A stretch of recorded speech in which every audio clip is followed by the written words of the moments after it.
Bienvenidos a nuestro dojo de meditación budista, un espacio de despertar y transformación. Hoy nos toca específicamente explorar lo que es la primera etapa, el primer aspecto del sendero óctuple, que es Samyak Drishti o Samadhi. Y se dice el primero, pero en verdad es el primero. Es como que lo primero que debemos reconocer, o lo primero que debe coagularse, o lo primero que debe surgir en nosotros para que realmente comencemos a andar el camino espiritual. ¿Sí? No es una formulación de lo que es el nirvana o de lo que es el camino. No, es una experiencia real que tenemos. Por eso insistía la vez pasada que es la fe lo que hace surgir en nosotros el sendero óctuple, ¿no? Y hace rato estaba pensando sobre lo primero que se forma de un bebé en el vientre de la madre. Es el corazón, no es el cerebro. ¿Sí? Entonces asociamos el cerebro con el raciocinio, la parte intelectual, es la neocorteza, pues que el lado izquierdo del cerebro es lógico y piensa y tiene todas las funciones ejecutivas y es lo que nos determina si estamos aquí, vamos por allá. Bueno, el ejecutivo que se encarga de utilizar el poder para ir, ¿no?, a algún lado, para ser alguien en la vida. Pues no es el cerebro el que se forma primero, es el corazón. Y eso tiene un sentido en este caso muy importante. Realmente es del corazón que surge el impulso, el entusiasmo para hacer lo que hacemos. Y en el camino espiritual, sin eso no hay transformación, tampoco hay despertar. Tú puedes saber mucho, y de hecho hay gente que sabe mucho acerca de la historia de la tradición budista, acerca de las enseñanzas del Buda, pero no son realmente practicantes, no son profesores universitarios. Y es típico de las personas que saben mucho, que solo saben porque saben. No es porque tienen ninguna función ese saber, más allá de obtener un recurso monetario para subsistir. Entonces como que no es por saber mucho que uno realmente practica. Y curiosamente, sí practica a su manera, pero realmente es muy sabio, porque la práctica es lo que da la sabiduría. La práctica es lo que verdaderamente transforma la vida de uno. Entonces, pero de todas maneras, cuando surge en nosotros la fe, que es ese primer impulso primero tenemos una experiencia de la insatisfactoriedad de nuestra existencia, y eso nos impulsa a buscar, y buscamos. ¿Pero qué buscamos? Buscamos una manera, primero, de comprender qué es lo que nos está pasando. Y segundo, una manera de transformar nuestra vida para que sea verdaderamente satisfactoria. Y es aquí donde la enseñanza del Buda, donde el Dharma, así se llama en tradicional, de hecho en el tiempo del Buda no se hablaba de budismo, se hablaba del Dharma. Y el Dharma es la disciplina, pero también el Dharma es una expresión de lo que el Buda veía como la realidad o la verdad, ¿no?, de nuestra existencia. Es una descripción de la existencia cuando dice que la existencia está teñida de tres características particulares: insatisfacción, transitoriedad, y es ilusoria, no tiene, o es vacía, ¿no? Vacuidad, es que detrás de los fenómenos no hay nada absoluto que lo sostenga. Un arco iris. Bueno, esa es la naturaleza de la existencia, y eso es una visión clara del Buda acerca de la existencia. Pero la existencia también somos nosotros. Es decir, nosotros somos insatisfactorios, somos transitorios y somos ilusorios. Es decir, no es como que solo allá, no, es que nosotros somos parte de esa existencia. Y esa enseñanza así de específica y clara nos permite darnos cuenta muy pronto, más fácilmente. Por ejemplo, la insatisfactoriedad, eso es con un poquito nada más de atención nos damos cuenta que sí es cierto, la vida es como un viaje en una carreta con ruedas defectuosas. Y es una de las características de la enseñanza del Buda, que es inmediatamente aparente para una persona que quiera saber. El que no quiere saber, por más que se lo expliquen con plastilina, no va a querer saber y no entiende nada, o cree que no entiende nada, o entiende lo que no es, se inventa historias, ¿no? Pero cuando surge la fe, uno quiere saber y se encuentra con la enseñanza, con el Dharma, y es que por fin algo que sí realmente me resuena y me hace entender que ya yo sé cómo es. Eso es otra cosa que es importante acerca del Dharma. Confirma lo que ya uno sabe. No es que me están diciendo de algo que bueno, que tengo que creer pero no me parece, pero no. El Dharma tiene esa característica, la enseñanza del Buda, o lo que necesitamos para empezar a trabajar en el sendero óctuple, es así, es inmediatamente aparente, pero además confirma nuestra fe, confirma nuestra intuición, confirma lo que ya nosotros venimos pensando desde nuestra voz más profunda interior. Es decir, que nos confirma que tenemos algo de luz y que podemos expandir esa luz, ¿no? Hay unos versos devocionales que escribió el maestro Sangharakshita, donde habla de eso justamente, ¿no? Habla de la lámpara Bodhi, que es la luz que hay en nosotros que nos permite alumbrar nuestro camino, ¿no? Y él dice, en estos versos dice, de su grandiosa lámpara encendemos otra en nuestro interior. Es la lámpara Bodhi, que brillará en nuestro corazón. Bueno, eso es Samyak Drishti. Y pudiera dejarlo hasta ahí, ¿no?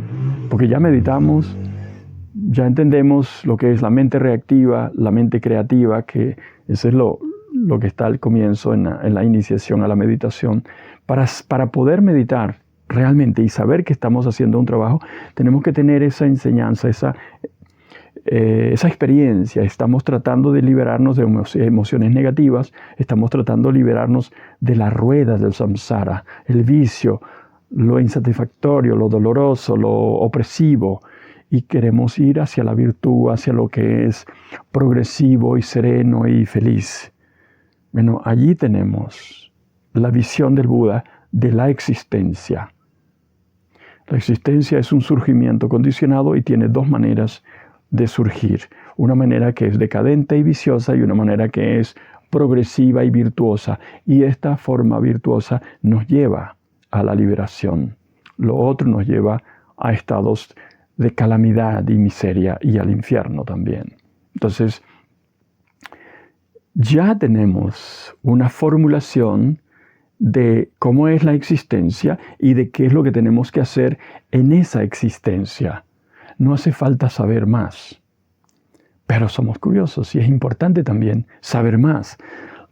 Por ejemplo, saber que en la medida en que vamos cultivando esta virtud, estamos cultivando 5 cosas que integran la conciencia, la hacen fuerte en la virtud, y es la fe, que ya tenemos, el vigor que surge de la fe, la atención en la meditación, por ejemplo, la atención sabia, objetiva, continua sobre la experiencia para darnos cuenta si estamos en un estado mental negativo y cómo hacer para cambiarlo en un estado mental positivo y transformar esa energía. Bueno, entre el vigor y la atención hacemos eso y logramos un estado de pureza emocional y logramos con eso a la absorción meditativa. Y estamos experimentando ya el mundo más libre y más elevado de los dioses, el Rupa Loka. Y en la medida en que vamos profundizando con eso, ¿no?, van surgiendo más y más virtudes, cualidades. Y llega un punto en que esa fe nuestra se madura y se profundiza a tal punto que tenemos un destello ya de abandonar o abandonarnos o soltar completamente esa fuerza centrípeta que hay en el corazón ignorante, ¿no? De proteger un cuerpo, de proteger una idea, de proteger una identidad de sí fija, y resulta que pues no, y uno se suelta, y a partir de ese estado de absorción entra en un estado de conciencia trascendente. Tal vez ni se da cuenta que es trascendente porque eso no tiene orilla, pero tampoco tiene centro. Solo que es un estado de beatitud, un estado de visión clara o de fe inquebrantable, y a partir de allí ya no se nubla más la luz, Bodhi, que ahora sí brilla resplandeciente en el corazón. Ese es el primer nivel de despertar, porque ya es irreversible. De ahí en adelante ya no vuelve otra vez a los mundos inferiores. Ya no, seguirán surgiendo las negatividades, pero ya no tienen fuerza para inundar la conciencia y llevarla por caminos equivocados. Ya no hay más caminos oscuros, porque ya la persona ha despertado su naturaleza búdica. De hecho, ya es como Buda. Tiene un cuerpo que es una manera de mirar como el Buda y una manera de ser como el Buda, ¿no? Compasión inquebrantable y luz inquebrantable. Bueno, ese horizonte es un ideal para todos nosotros como seres humanos. Podemos llegar a ese nivel donde el nirvana ya es un hecho, ya es una experiencia, ya es una realidad. Y en términos estrictos, eso es de verdad, el primer nivel de visión clara. Pero en este caso es el primer nivel de despertar, de iluminación, el primer nivel de santidad, porque ya esa visión clara no se confunde y no se ofusca con nada. Ya no confunde las palabras y ya no se confunde con ninguna experiencia ilusoria. Ya despertó hasta cierto punto. Todavía quedará mucho por transformar, pero el camino ya es irreversible, ¿no? Y es la fe inquebrantable. Entonces pasamos, ¿cuál es la diferencia en la fe y la sabiduría que tiene una persona así, que se llama Sotapanna, ¿no? Que ya ha entrado en la corriente que dicen que lo va a llevar directamente, irreversiblemente, al despertar total, al nirvana, a la liberación total de todas las ataduras y todas las negatividades. Y una persona que está empezando, que tiene una fe, que titubea, que a veces sí, a veces no, que tiene muchos problemas y muchas cosas por transformar, mucho que integrar, muchos vicios que dejar. Bueno, una persona así, cuando se compromete también con una forma de trabajo, con una idea correcta de cómo y qué es lo que debe hacer, o de qué y cómo debe hacerlo. Bueno, eso es la enseñanza del Buda, el qué y cómo. Y eso hay que aprendérselo como quien se aprende el catecismo, ¿no? Entonces, la vez pasada hablaba de 3 aspectos y niveles de fe, que es primero una fe que es intuitiva, la segunda una fe que ya tiene un fundamento racional porque uno observa su propia experiencia y ve que ciertas cosas le ayudan, ciertas cosas no. Entonces, ok, lo que me ayuda va por el camino, lo que no lo dejo, ¿no? Y va viendo la enseñanza y la va cuestionando y la va constatando en su propia experiencia y va entendiendo más. Su fe tiene sustento racional, ya no es una creencia ciega. Además, porque la fe no es una creencia, la fe es una intuición, la fe es una convicción, excepto que no sabemos cómo ponerla en palabras. Pero es como que sabemos qué sabemos, pero no sabemos cómo sabemos. Es una cosa curiosa. Y luego, la última, realmente, aspecto de la fe, cuando madura, es que esa intuición ahora es confirmada por una experiencia de luminosidad, de Bodhi, de despertar. Y dice, ya, y ahí la fe se hace inquebrantable. Y desde ese momento, curiosamente, la fe que es intuitiva es una fe que confía. Y uno tiene confianza en su propia dignidad y en su propia capacidad de transformación. Nunca se hace víctima de las circunstancias cuando tiene esa fe. Luego la fe que es que ya sabe razonar y que ya sabe comprender, es lúcida, es una fe lúcida. Y la tercera parte de la fe, cuando madura, es una fe que anhela el nirvana, que anhela la liberación total. Y ese anhelo ya surge como una fuerza y no hay nada que pueda parar eso. Es un anhelo, ya no de cosas materiales, ni de personas, ni de cosas, ni de reputación. No, ahora su corazón está completamente dado y enamorado, se podría decir, con el nirvana, con la liberación, o con el Buda, o con la Sangha. La sabiduría, curiosamente, tiene tres aspectos que son muy, yo diría que son correspondientes, como una imagen de espejo, ¿no? Aquí está la fe y aquí está la sabiduría. Y como son de la misma calidad, de la misma virtud de ver, el primer tipo de sabiduría es conocer la enseñanza. Pero obviamente uno va a buscar la enseñanza cuando tiene fe. Entonces busca la enseñanza y la enseñanza le da una luz. Uno sabe qué hacer y cómo hacerlo. Y luego la segunda aspecto de la sabiduría es que usted reflexiona sobre esa enseñanza, la relaciona con su vida y ese es el proceso de hacerse más sabio. No haber escuchado el catecismo y repetirlo como un loro. Sí, el sendero óctuple son 8 factores, el primero es este, el segundo es este, el otro y el otro y el otro. Y uno se cansa de escuchar tanta epistolada porque la persona está hablando como un loro y no sabe lo que está diciendo. No tiene ninguna relación con su experiencia. No sabe cómo identificar la visión clara en su experiencia. De hecho, no tiene visión clara porque lo que hizo fue ponerse una ropa budista y aprenderse el catecismo y después recitar como un loro lo que escuchó. Y puede ser muy buen profesor, pero no inspira. Dice cosas y las dice perfectamente porque le importa la imagen, pero no le importa la comunicación real, ¿no? Pero ese segundo nivel de sabiduría es la reflexión que convierte ese catecismo en una realidad. Es decir, yo me doy cuenta si estoy o no estoy llevando a cabo la práctica, es decir, lo que aprendí. Cuando la cuestiono y cuando veo si yo estoy o qué tiene eso que ver con mi experiencia. ¿Para qué sirve esto? ¿Para qué sirve esa enseñanza de las 4 nobles verdades? ¿Para qué sirve esta enseñanza del sendero óctuple? ¿Cómo es eso de que el nirvana y que es vacío y todo es vacío? ¿Y qué hago yo con mi vida? Si yo quiero cosas, yo quiero comer carne, yo quiero tener relaciones, yo quiero andar por el mundo, yo quiero. Y si no entiendo que todo ese querer neurótico es fuente de mi propio sufrimiento, pues nunca he escuchado la enseñanza entonces. No. O la he oído, pero está por allá en un catecismo y yo no lo vivo. Entonces yo tengo que llevar eso acá, aunque sea incómodo, porque eso es lo que ocurre. Los preceptos. No hacer daño a ningún ser. Sí, sigo comiendo carne. Porque yo quiero, pues, porque es la salud. Pero ¿cómo es posible que una persona que se diga ser seguidor del Buda pueda vivir comiéndose a otros seres? No.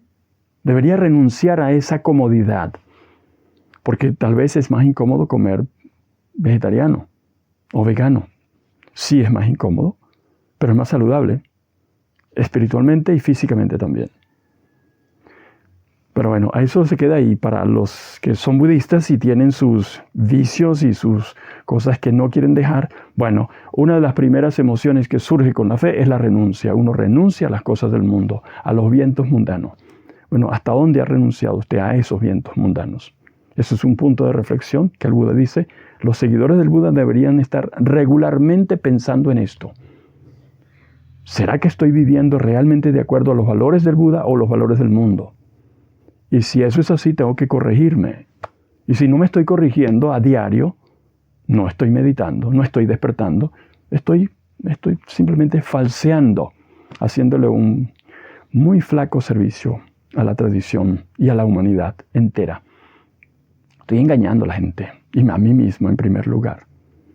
Entonces esa fe que reflexiona hace esas cosas. Y si yo me pongo a reflexionar y tengo problemas con la enseñanza porque yo no estoy viviendo acorde a la enseñanza. Y eso me debería perturbar adentro, ¿no? Esa lucecita de sabiduría que está surgiendo debería perturbarse por eso. Entonces tengo que decidir, no quiero más y renuncio a las cosas que me hacen daño. Y cuando hago eso, renuncio a esas cosas, resulta que la sabiduría, la enseñanza, ahora es congruente con mi experiencia. Tengo una experiencia de comprender profundamente la enseñanza del Buda. Es decir, se prendió la luz de Bodhi más, ¿no? Más grande. Entonces encendemos de una lámpara grande, una más pequeña, pero esa pequeña ahora empieza a alumbrar más. Y cuando esa luz empieza a alumbrar más, pues yo siento como la necesidad de compartir eso con otras personas. Porque a mí me hace mucho bien que esa luz brille y me libere. Y veo a las personas como no, entonces no, pero mira, toma un poquito de esto, a ver cómo haces. Pero tienes que practicar para que eso fluya y brille, ¿no? En este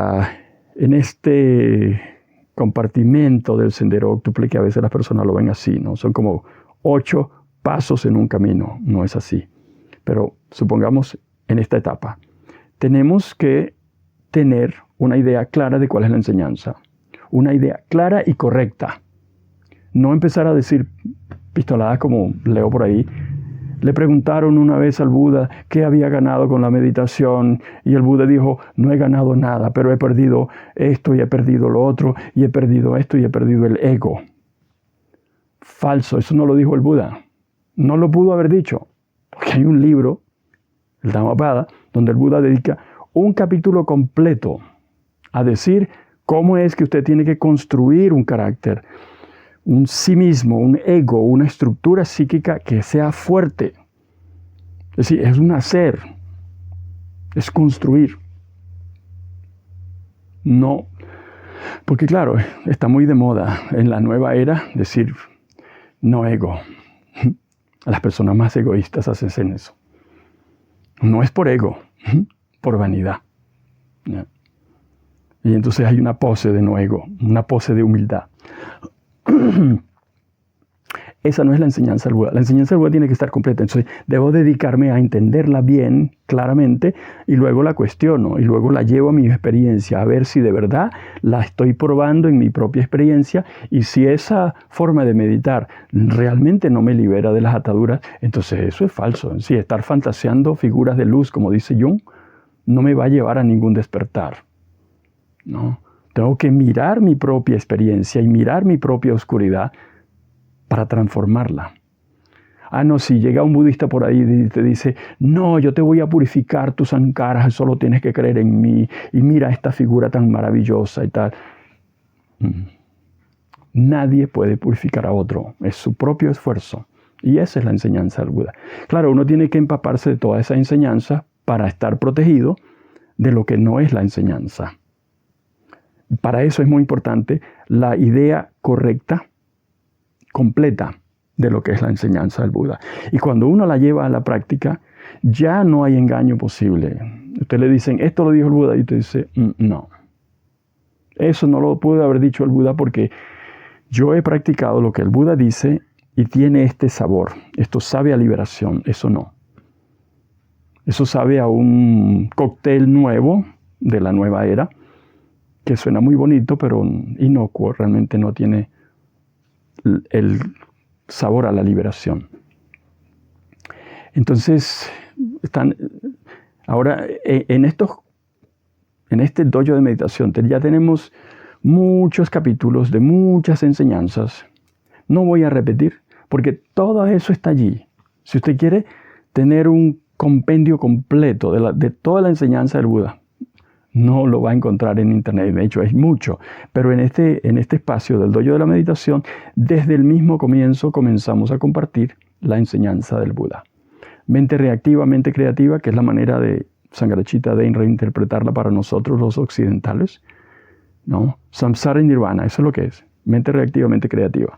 Pero en vez de decir samsara, una palabra extraña, nirvana, él dice mente reactiva, mente creativa. Y uno dice, ah, sí, y yo lo puedo identificar en mi experiencia, ¿ve? Ah, es obvio. Y eso es mucho más la enseñanza del Buda, cuando es así de obvio e inmediato, y es útil. Entonces, bueno, me importa más que en esta parte de la visión clara entendamos que hay una experiencia de visión amplia, completa, íntegra, que surge y ya se vuelve inquebrantable, pero hay destellos de esa visión que van surgiendo al mismo tiempo que va surgiendo y fortaleciéndose la fe.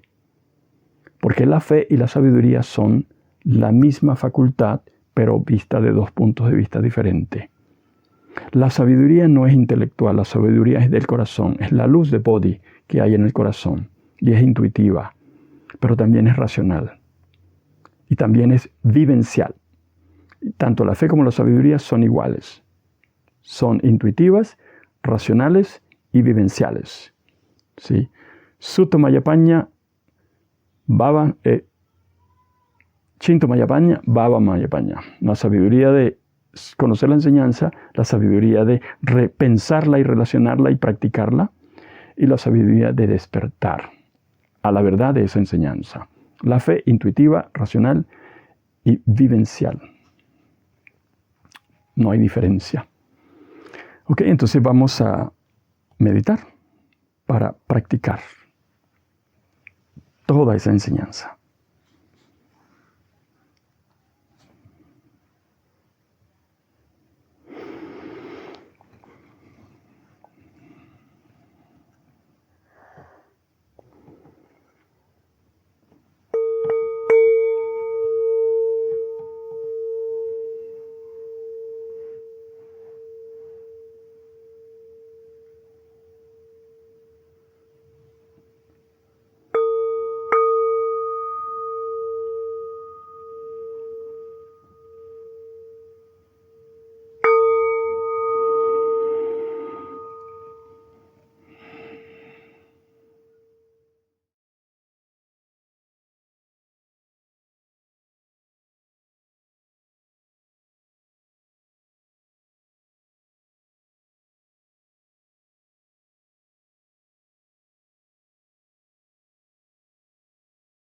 Entramos al espacio de la meditación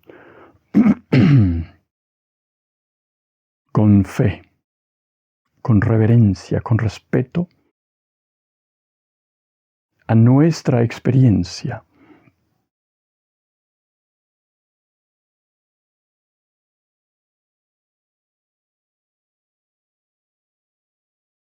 Sintiendo el cuerpo,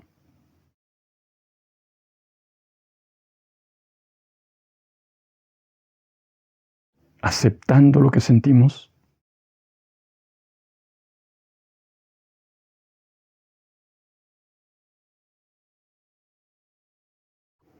manteniendo la quietud y la atención continua en la respiración.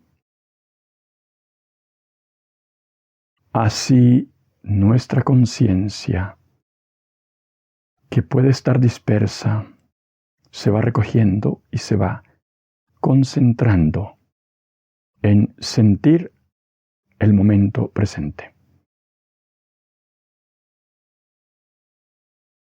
Relajando, aceptando.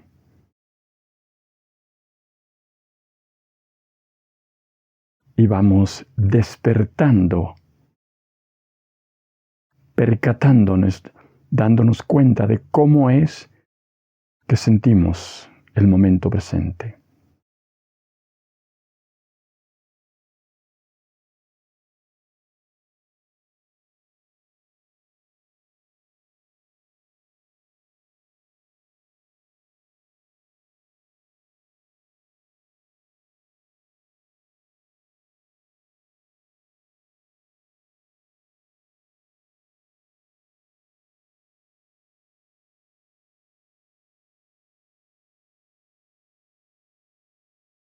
Conciencia es el espacio luminoso dentro del cual ocurre toda la experiencia. A mayor conciencia, mayor profundidad en la experiencia, mayor discernimiento de lo que está ocurriendo en nosotros.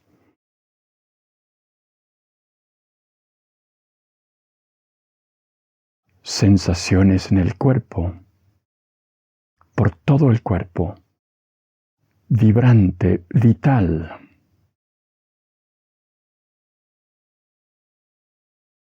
Palpitar vibración, calor, opresión, frescura, serenidad,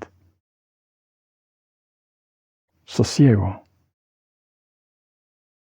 alivio, descanso.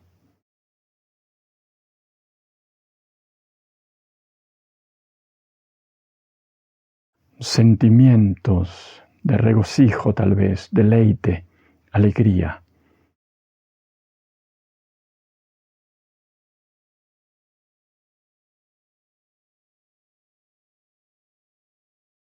Confianza,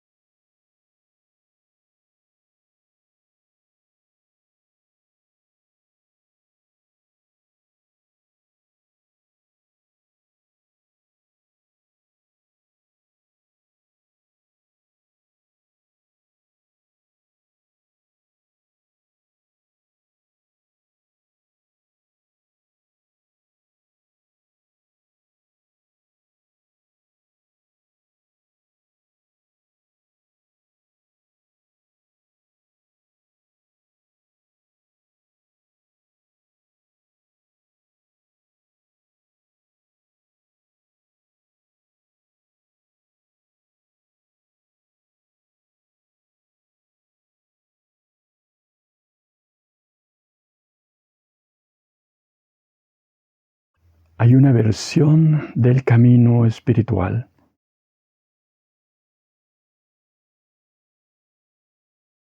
como una experiencia progresiva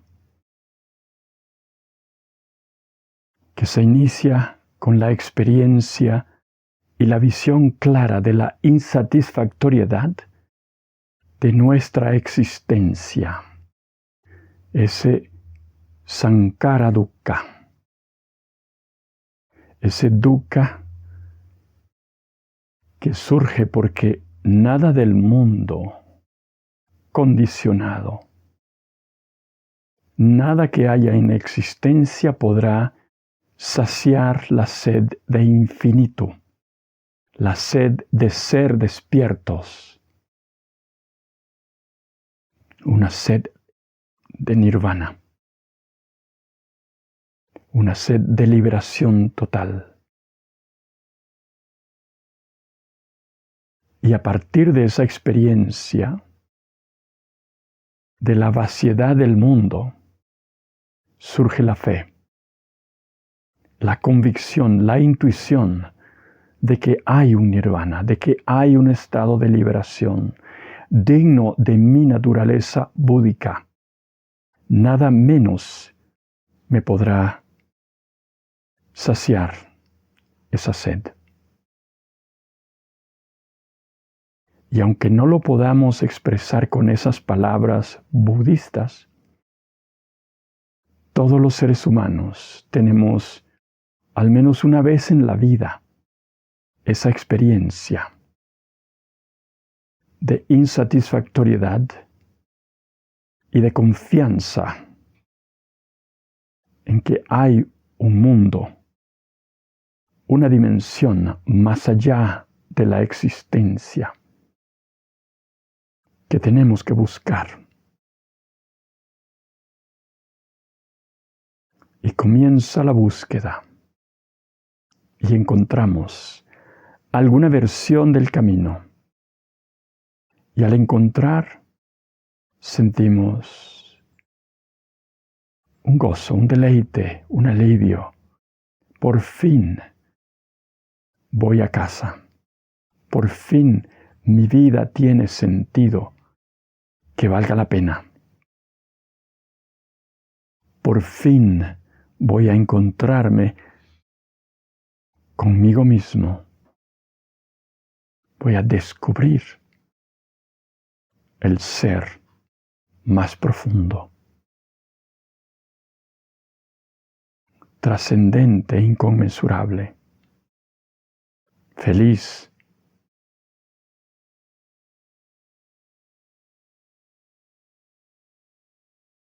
sin miedo.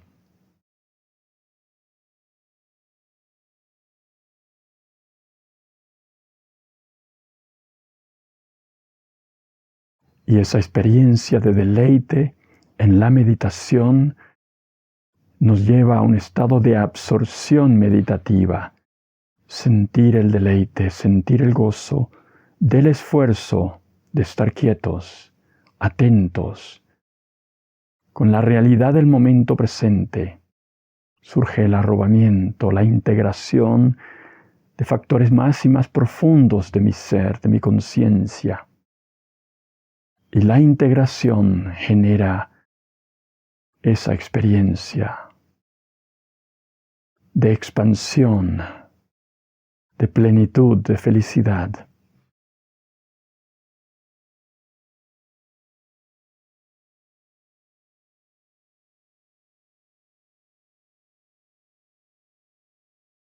Y esa felicidad se va haciendo cada vez más profunda, como un lago que va creciendo y profundizándose con todos los ríos que llegan,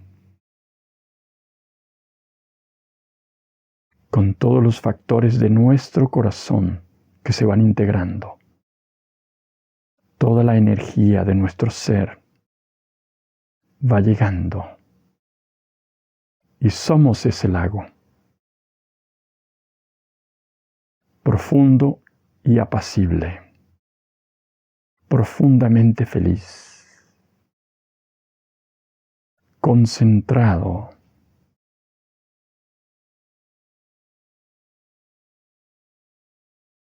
de aguas cristalinas, puras,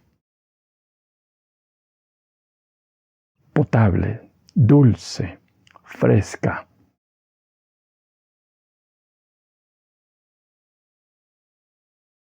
Agua que calma y que colma la sed. Sed de experiencias sensoriales. Sed de ser, de ir de imponerse sobre otros seres. Sed de poseer. Calma los apetitos, calma la sed, calma los vicios. Plenitud, serenidad, profundidad. Samadhi.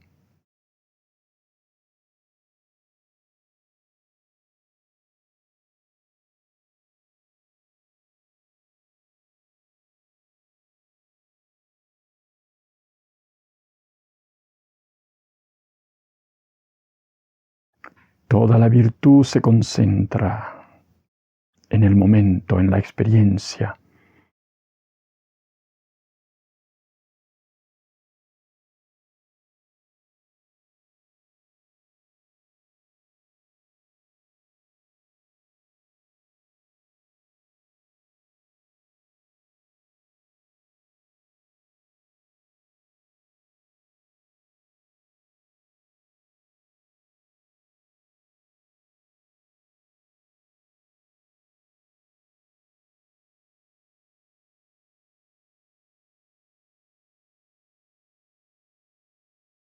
La fe sigue estando, y más aún, ha ido madurando, y ahora, desde esa fe intuitiva, fundamentada en la razón, que conoce la enseñanza, puede ver en la experiencia directa la transitoriedad de todos los fenómenos.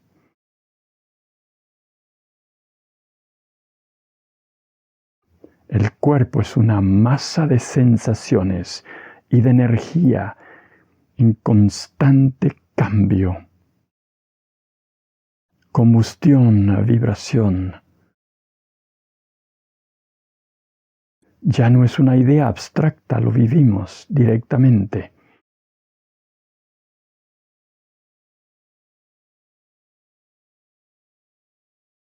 Nada hay en el cuerpo, nada hay en las sensaciones, ni en las percepciones, ni en las emociones, ni siquiera en la idea de una conciencia centrada en yo.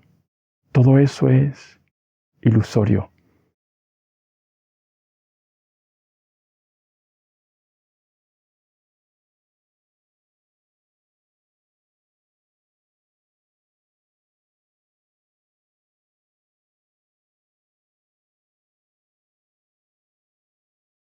La conciencia lúcida me permite darme cuenta de la realidad del momento, inconmensurable, no cabe en las palabras.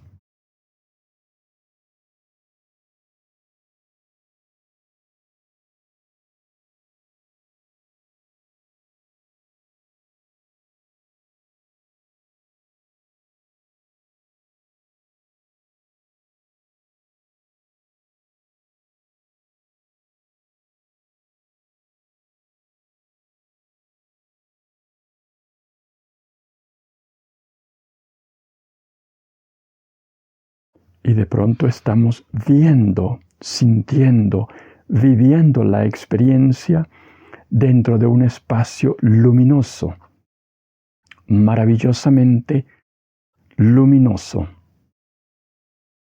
profundo.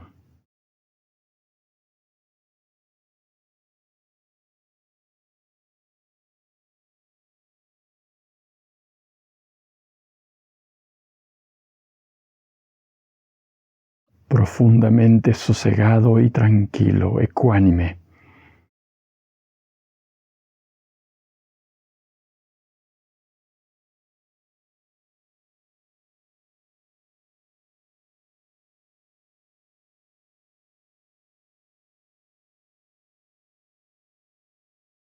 Y nos damos cuenta que nuestra naturaleza más profunda es así, el cambio. Todo es fugaz.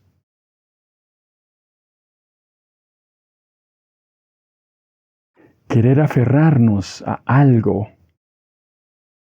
es insatisfactorio, doloroso, porque todo es transitorio y fugaz. Y todo es un arco iris.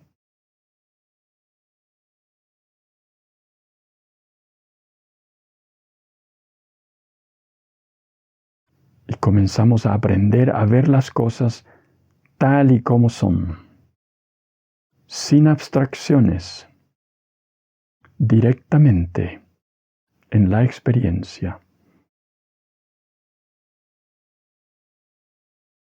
Y esa visión es liberadora.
saliendo de la meditación, cada quien a su tiempo.